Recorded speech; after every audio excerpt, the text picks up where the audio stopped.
दोस्तों आपकी रैंक आ जाए बढ़िया यूपीएससी के एग्जाम में और फिर भी अगर आपके मन में चेहरे पे एक शिकन हो तो कैसा लगेगा। वैसे होना तो नहीं चाहिए ये भाई, आप देश के किसी भी कोने में सर्विसेज करें, इससे अच्छा और क्या होगा। पर फिर भी कई बार क्या होता है, मन में एक उत्साह होता है कि यार मुझे अपना होम कैडर मिल जाए तो मजा आ जाए। हम रैंक भी अच्छी लेकर आते हैं, मतलब टॉप 10 में अगर मैं हूं तो भी जरूरी नहीं कि आपको होम कैडर मिले। कैसे, आइए देखते हैं। आइए देखते हैं कि टॉपर हूं फिर भी दुखी हूं। पहली चीज, हम आपको एक मेल दिखाते हैं। ये लेटर है जो लिखा जा रहा है to the chief secretaries, the government of Andhra Pradesh, सारे यहाँ तमाम राज्य हैं। To the director Lal Bahadur Shastri national academy of administration Mussoorie, to the secretary UPSC. ये लेटर का क्या सब्जेक्ट है? Allocation of cadres to the candidates allocated to the IAS. जिनको आईएएस मिला है उनका कैडर एलोकेट हुआ है, अलॉट हुआ है। क्या? ये देखिएगा, यहाँ पे डेप्यूटी सेक्रेटरी हैं यशु रस्तोगी जी, and she says that I am directed to refer to the subject cited above and to communicate the cadre determination allocation to the candidate। तो ये भेज रही हैं। हमने खोला लिस्ट, हमें दिखा जो रैंक 1 है 2024 सीएससी की, उनका नाम है शक्ति दुबे जी। जनरल कैटेगरी में है, होम स्टेट उत्तर प्रदेश है, कैडर एलोकेटेड भी उत्तर प्रदेश है। और इसके आगे आप देखिए कुछ लिखा हुआ है आईओ। ये होता है कि क्या ये इनसाइडर है या आउटसाइडर है। चूंकि इनका होम स्टेट यूपी ही है और ये यूपी ही मिल रहा है तो ये इनसाइडर होगी। अगला देखते हैं। अगला नाम देखिए हर्षिता गोयल जी का है, जो कि कैटेगरी जनरल है। इनका होम स्टेट हरियाणा है और इनको जो कैडर मिला है वो मिला है गुजरात, और ये आउटसाइडर है गुजरात के लिए। मतलब आप रैंक 2 पे होम स्टेट नहीं पा रहे हैं। Dongre Archit Parag category general, home state Maharashtra, cadre allocated Karnataka, outsider vacancy. Shah Margi Chirag general category Gujarat, home state है, गुजरात मिला है, इनसाइडर हो गया। आकाश गर्ग जनरल है, दिल्ली मिला, एग्मूट मिल गया, इनसाइडर हो गया। पर कोमल पुनिया जी जनरल है, उत्तराखंड होम स्टेट है, उत्तर प्रदेश मिलता है, आउटसाइडर है। मतलब आप देखेंगे कि आउटसाइडर वैकेंसीज भरी जा रही हैं भले ही आपका रैंक हो। पर ये कैसे संभव है, हम और दिखाते हैं आपको। अगर इन्हीं रैंक में आप जब पीछे की तरफ आ जाएंगे, भाई आप रैंक में आ जाइए कि 179 नंबर का जो नाम लिखा है वो यश कुमार जी, जिनकी रैंक थी 990। ये उत्तर प्रदेश के हैं, इनको जो कैडर मिलेगा वो मिलेगा झारखंड, आउटसाइडर।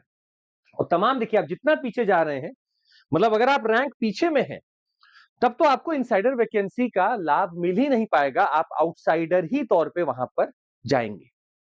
पर ये सब गवर्न किससे हो रहा है? क्या हमारे पास में कोई कैडर एलोकेशन पॉलिसी है? जी बिल्कुल है। डीओपीटी द्वारा बनाई गई कैडर एलोकेशन पॉलिसी है, जिसके तहत हम आपको बता दें, हर साल हर राज्य अपनी कुछ वैकेंसीज दिखाता है। जैसे कि सुनिएगा, आप इस इमेज को देखिए। सीएससी 2024 के लिए कुछ इनसाइडर और आउटसाइडर वैकेंसीज बनाई गई थी।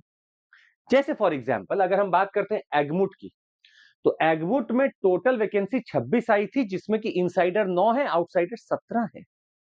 आंध्र प्रदेश में टोटल वैकेंसी 8 है, इनसाइडर 2 हैं, 6 हैं आउटसाइडर। मतलब अमूमन क्या होता है, 2/3 तक बाहर के आउटसाइडर को ही किसी राज्य में जाने की एक बढ़िया सहूलियत तरीके से मिल पाएगा, फैसिलिटेशन हो पाता है। इसका यह भी फायदा होता है कि भाई आप देश में जॉब कर रहे हैं तो कहीं भी आप कर सकते हैं।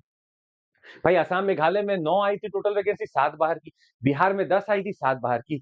हम आपको कुछ ऐसी चीज दिखाते हैं जहां पर सिर्फ इनसाइडर ही आई हो या सिर्फ आउटसाइडर आई हो, आपको ये दिखाने की कोशिश करते हैं। आइए आप अगर देखेंगे यहां पर कर्नाटका में 5 अगर टोटल वैकेंसी थी, 4 आउटसाइडर है, 1 इनसाइडर है।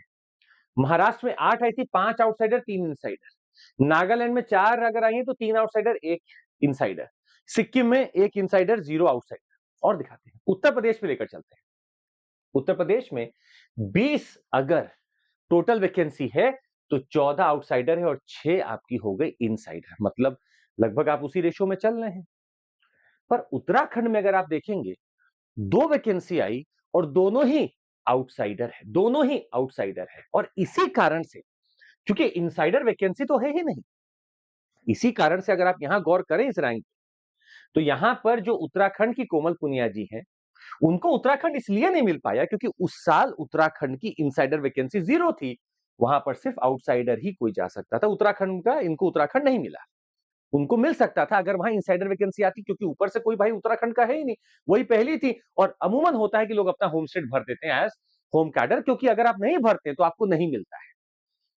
तो ये इनसाइडर आउटसाइडर वैकेंसी के कारण ऐसा होता है कि आप अगर रैंक लाए भी हैं, तो हो सकता है उस साल जो कैडर एलोकेशन के समय या जो कैडर वैकेंसी दिखाई जाती है, जो जारी की जाती है distribution of vacancy cadre wise, उसमें अगर किसी राज्य में इनसाइडर वैकेंसी नहीं है, तो आप उस राज्य के अगर हैं भी और आप अच्छी रैंक भी लाए हैं, तो भी सर आपको कैडर नहीं मिलेगा। पर फिर भी भावना वही है सर, कि हम चाहते हैं कि देश का कोई भी व्यक्ति किसी भी जगह काम करे, किसी भी जगह आगे बढ़े, यही भावना से इसको बनाया गया है। फिलहाल ये आईएएस का कैडर एलोकेशन है, अभी आईपीएस का भी है, और आपके जब आईपीएस का आएगा तो हम उसके बारे में बताएंगे।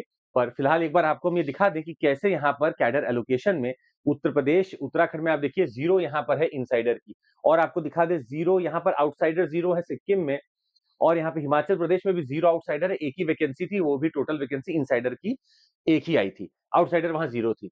अच्छा, इसमें भी फिर कैटेगरी वाइज डिस्ट्रीब्यूशन होता है। मतलब हम आपको उत्तर प्रदेश में लेकर चले, तो उत्तर प्रदेश में अगर 20 आई है, 6 इनसाइडर 14 आउटसाइडर, तो इसमें भी देखिए आप कैटेगरी वाइज चलते हैं। कैसे?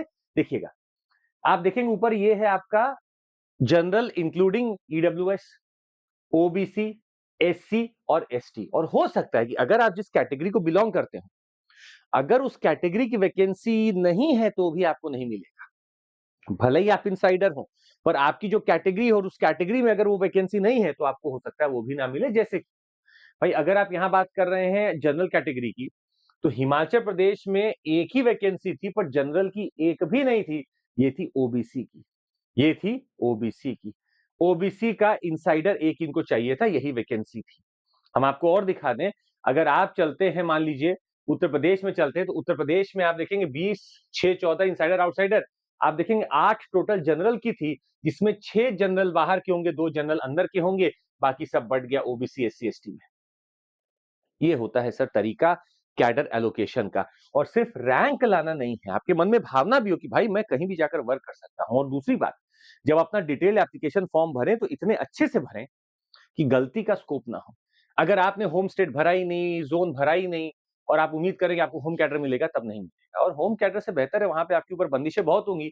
बाहर काम करिए, अच्छा काम करेंगे आप, जहां बंदिशें नहीं होंगी, रिश्तेदार नहीं पहुंचेंगे, वहां आप अच्छा काम करेंगे। खैर, कुछ चीजें अब हम अपनी तरफ से ऐड करेंगे, आइए सुनिए। भाई 10 दिसंबर बहुत कुछ होगा, बहुत बड़ा होगा।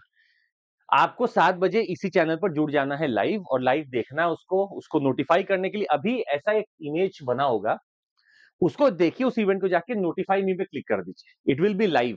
जैसे ही वो लाइव होगा ना, आप तक मैसेज आ जाएगा भाई लाइव हो चुका है, आप हिट लाइक बटन दबा दीजिए, वहां पर आपको तक सूचना पहुंच जाएगी।